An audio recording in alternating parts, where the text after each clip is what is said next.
Hello, this story is Hansel and Gretel. Once, on the edge of a forest, lived a poor woodcutter with his family, his wife and his two children, a boy Hansel and a girl Gretel. Now, they were poor, so they couldn't afford much food, and very sad to say, a famine came to their village, to their locality, and everyone started to get very, very hungry. In fact, the family would go to bed every night starving, with only crusts, slices of bread to eat every day. It got so bad that one night, while they're in bed, the woodcutter's wife said to the woodcutter, "This is no good, my dear. No good at all. We have no food for ourselves, let alone food for the children. There's only one thing to be done. We need to take the children deep into the woods. We can leave them there with a fire, a little bit of food. If they manage to find their way back, then fair enough, but we can't afford to feed them any more, husband." Now, the woodcutter loved his children dearly, and he said, "No way. No, those are my children. I will not do that." But she kept on and on and on, wouldn't leave him alone, and eventually, sad to say, he broke. And he decided that yes, in the morning he would take the children out into the woods, light a fire, give them some bread, and leave them there. Next door, Hansel and Gretel were still awake. Racked with hunger pains, they were unable to sleep, and they heard every word. Gretel started to cry, so upset at the thought of being left alone. "Calm, sister, calm. It's fine," said Hansel. "I have a plan." Shh. Ever so quietly, Hansel crept out of their bedroom to the front door. Super quietly, he lifted up the latch, opened the door, and headed out into the night. Around the edge of the house there were white stones. Hansel picked up handfuls of these stones and stuffed them into his pockets, and then ever so quietly went back inside, shut the door, went to bed, and fell fast asleep. In the morning, their stepmother, the woodcutter's wife, shook them roughly awake. "Wake up, children, wake up, come on, come on, come on. We're off into the woods to go and help your father get some more wood for fires and everything. Now, come on, he needs a helping hand. Now, I have for you here 2 slices of bread for your lunch. Now, don't eat them now, because you will need them later." Gretel took them and shoved them into her apron pocket, because Hansel's pockets were full of stones. And they followed their father and his wife out of the house and off into the woods. Every so often, when he was sure that people weren't looking, Hansel would drop a stone into the ground and carry on. They walked throughout most of the morning until they came to a small clearing. The woodcutter asked his children to fetch together some twigs and branches to make a fire, and they did. Then he lit the fire, roared up, and they all sat around, started to feel quite warm and cosy. And at that moment, the wife stood up and she said, "Right, your father and I are going off into the woods to cut some more branches. Health and safety, you have to stay behind, sharp axes and all that. Just stay here and we'll see you in a little while." And off went the woodcutter and his wife. Hansel and Gretel huddled close up together. Felt quite warm and cosy, and they could hear the sound in the distance of something knocking. "Ah, that's father cutting the trees," said Hansel. It wasn't actually. The wife had tied up a branch, and the wind was blowing the branch against the tree to make it sound as if there was an axe at work. So the children, when it got to what they thought was lunchtime, ate their slices of bread, huddled close together, and the warmth and the full tummies made them fall fast asleep. When they woke up, it was dark, and the fire had gone out. No warmth, no light. No father. No woodcutter's wife. Gretel started to cry. "We're lost," she said. "We're lost in the woods. We won't be able to get home." "Calm yourself, sister. We'll be fine. Wait for the moon." So they waited.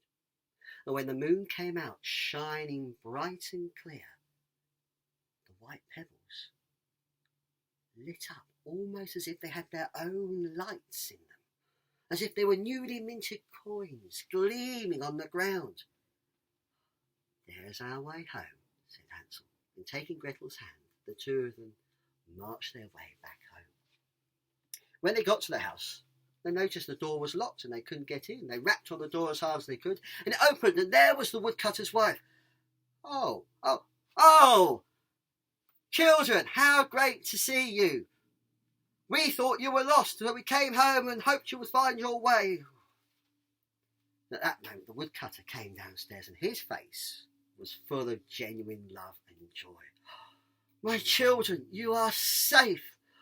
Wonderful, wonderful news. Fantastic. Come on in, let's get you to bed. You must be freezing." And so the children had found their way home, and for the next short while things went back to normal. Food was around a bit more now and then, and everyone was a bit happier. But sad to say, it wasn't long before the famine came back to the town, back to the locality, and the woodcutter, his wife and the children grew hungry again. And so the same thing happened again. One night, hunger had struck the whole family, and the wife was talking to the woodcutter. "We have no food," she says. "We have not enough, only a small couple of crusts for you and I and the children. We can't possibly share it all. We must do that again, take them to the woods and leave them there. Leave them there this time." Now the husband didn't want to, but he felt that had he given in once, he'd have to give in ever after, which of course isn't true. But he gave in anyway, and said that tomorrow they would do the same. And so they did. They decided they would take the children out. Now, Hansel and Gretel, they were hungry in the night, of course, like last time. They'd heard everything. Gretel again was crying, but Hansel said, "Calm yourself, sister, calm. I will sort everything." So he crept out of his bedroom, headed towards the front door. Oh no, the door was locked. He had no key. It was in the room with his father and his father's wife. So hungry and a head full of thoughts, Hansel went back to bed. "Are we going to be okay?" said Gretel. "We will be okay," said Hansel. He spent the rest of the night thinking hard until he fell fast asleep. In the morning, their stepmother came in again and woke them up roughly. "Come on, children, wakey, wakey, wakey. We're going to try and get some bigger bits of woods this time because your father needs to make some more money, so he needs your help. Come on, we'll all go out together to the woods. We'll have a lovely little picnic, perhaps. I only have a couple of crusts. Would that be okay?" Gave one to Hansel, gave one to Gretel. They put them in their pockets. And they followed their father and their stepmother out of the house and into the woods. Hansel was thinking and came up with a plan. Every now and again, when he was sure that no one was looking, he'd crumble up a little bit of bread, drop a crumb on the floor. He checked, and yes, there was a tiny little trail. He could just about see it. The moon would be helpful later, surely. So they carried on through the morning, walking through the woods, Hansel crumbling up the bits of bread and dropping them to the floor. And they came to a clearing, deeper and further in the woods than they had been to before. Again, the children gathered up some twigs and branches and sat down around a fire that their father lit. And again, off went the woodcutter and his wife out of the woods, leaving Hansel and Gretel alone. When it got to what they thought was lunchtime, they shared Gretel's piece of bread because, of course, Hansel had used his making a trail. They snuggled together for warmth. It wasn't long before they fell fast asleep. When they woke up again, The fire was out, it was cold, and it was dark. Again Gretel began to cry. "Don't fear," Hansel said to his sister. "Wait for the moon." Sure enough, the moon came out, shining bright and bold onto... Oh. No matter how keenly Hansel looked, he could not see the breadcrumbs at all. And then he realised, of course, the woods are full of birds. The thousands of birds flying from trees to bushes. They would have seen those lovely bits of bread as a rare treat. So now we are lost, truly lost. And with tears in both their eyes and hunger gnawing at their tummy, they fell again fast asleep. When they awoke in the morning, the light was there, but no heat. They were cold and shivered. They rubbed each other to keep themselves warm, stamped their feet, and set off to try and find their way home. They looked around the woods vainly to try and find a recognisable tree or some track they knew, but no luck. Then they spotted a tiny little white bird, pure white, flapping through the trees. They followed it for a bit, and then the bird looked back at them and flapped onto another tree. "Looks like he wants us to follow him," said Hansel. So they did. They followed this bird fluttering and flapping through the trees until they came to a very strange clearing. Very strange, because in the middle of the clearing was a house. And even stranger still, this was no ordinary house, no. As they got closer and closer, they realised the roofs were made of cake. As they got closer still, they realised the walls were made of bread, sweet, soft bread. They grasped at the roof, they grasped at the walls and took mouthfuls of the lovely bread and cake. And it was then that Gretel realised, the glass in the windows, Hansel, it's made of sugar, melted sugar.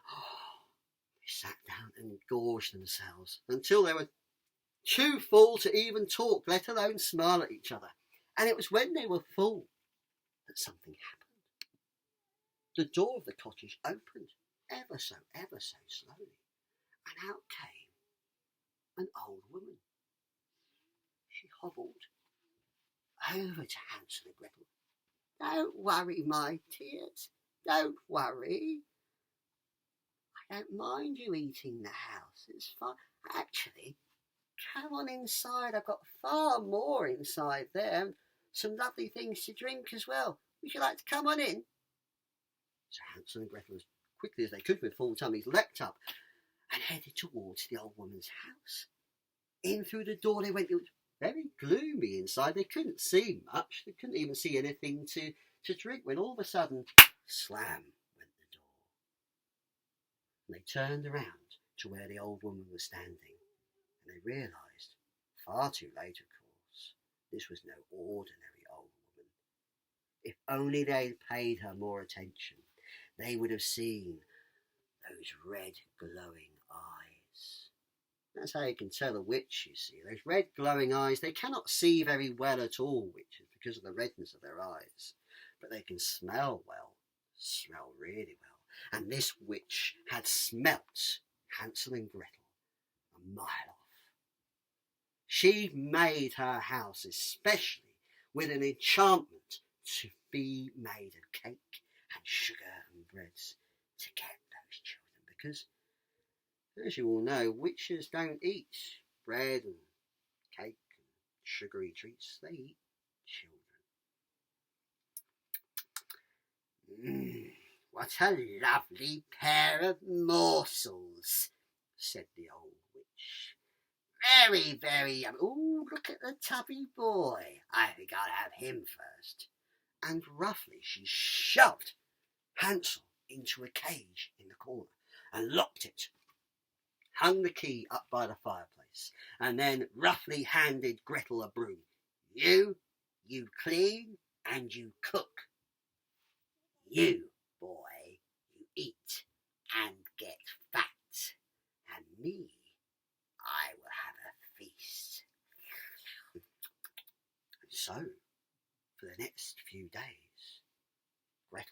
was to clean the cottage, cook the dinners, feed her brother, fatten him up for dinner, for a feast for the witch. Every day Gretel cried, "Shut up, silly girl. Feed that boy more food. He's not getting fat enough." Because, as you know, a witch can't see very well. And every day the witch had been going up to Hansel and saying, "Poke your finger out and I'll see how tubby it's getting." And Hansel was a clever boy, and he'd saved one of the bones from a chicken stew. So that every time the witch asked for the finger to be put out, he would put out the chicken bone. And with her red, short-sighted eyes, all she could tell was he wasn't getting any fatter. "Something's wrong here. He's not getting fat. Feed him more." So Gretel fed him more. Every day the witch would feel the bone, thinking it was a finger.